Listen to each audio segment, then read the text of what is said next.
What's up, YouTube? Deadraw here today, bringing you another video. Hopefully the sound actually sounds better this time because it was just awful my last video. So sorry about that. Now, bringing you another thing here with Dogfighter. Another Cosmo support card. This one is, it's not as hype for me, but it is a good card. It's not a bad card.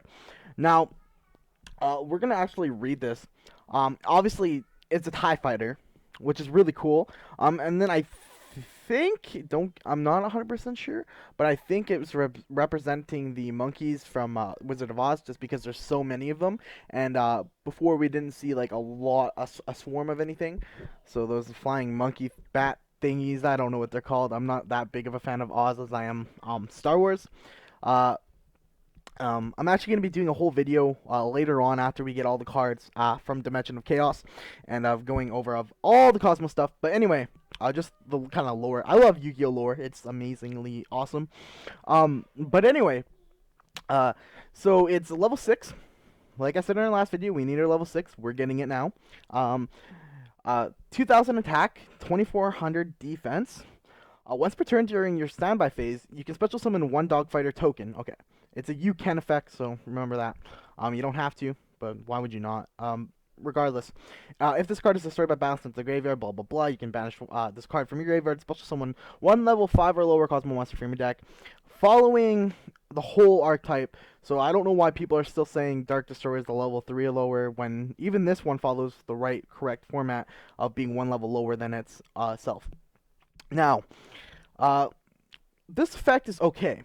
It's not amazing. It's not it's really nothing amazing. It's good. You can get a lot of attack on board. But a big thing other YouTubers are missing that you can use these tokens for would be like the tributing. Sometimes not having the smaller guys in hand, it's not really a problem ever really. But this thing does special summon a level anything, right? So what you can do is just tribute, like, you can easily make this on my turn. I can make this on my turn easily. It's 24 defense, so it's going to stay up pretty well. On their standby phase, it's going to bring a token out, and then if they can't get rid of it, which they should probably be able to, most likely, depending on what you're playing, they should probably be able to bring it out. But if they don't, then you get a second token. Now you have 2 tokens on your field. Now you're able to either tribute for Dark Destroyer, or you're able to tribute for Forerunner, or you can even tribute for a Slip Rider for one of them. It doesn't matter, which is actually gives you some normal summoning power in the deck, which is really good.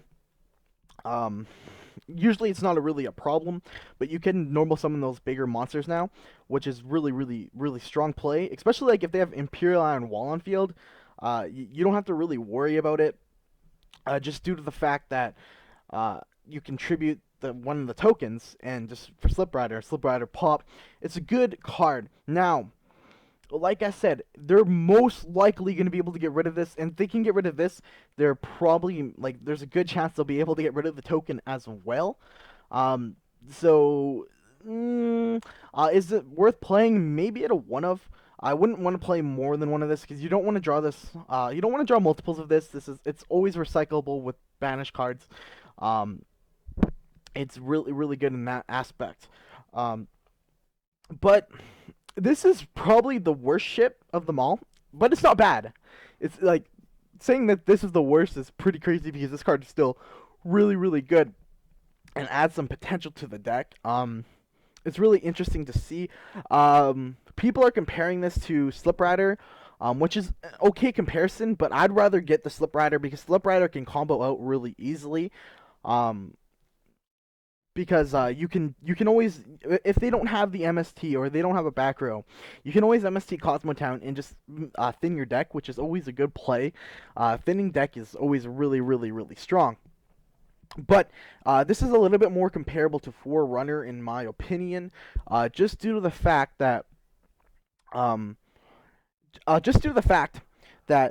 it's during the standby phase. But you also got to remember it's during the standby phase, not your standby phase. Where Forerunner's only on my standby phase, I'm getting 1,000.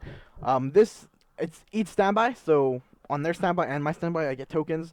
But like I said, most likely it's not even gonna make it around that long. The most you're really gonna get off it is 1. You're not gonna really want to tribute this for the big this card for the big guys, but besides that, it's a pretty good card. Maybe a one of.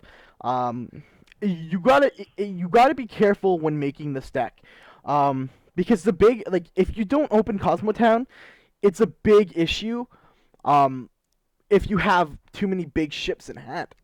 Me testing the deck, I would open a lot of big ships and no Cosmo Town, and I'm not able to put those big ships back. And like, you have to have that Cosmo Town, but having the big ships will be a little bit easier to get rid of those big ships, since now we have a lot more monsters that can bring it out besides just the 2. So I still have to do some testing with this, but pretty much that's it. That's all I really have to say on the card. Like I said, it's maybe a 0 to 1, a 1 of at most. If you're trying to play more than this, it's definitely not worth it in my opinion. Remember, every card's recyclable.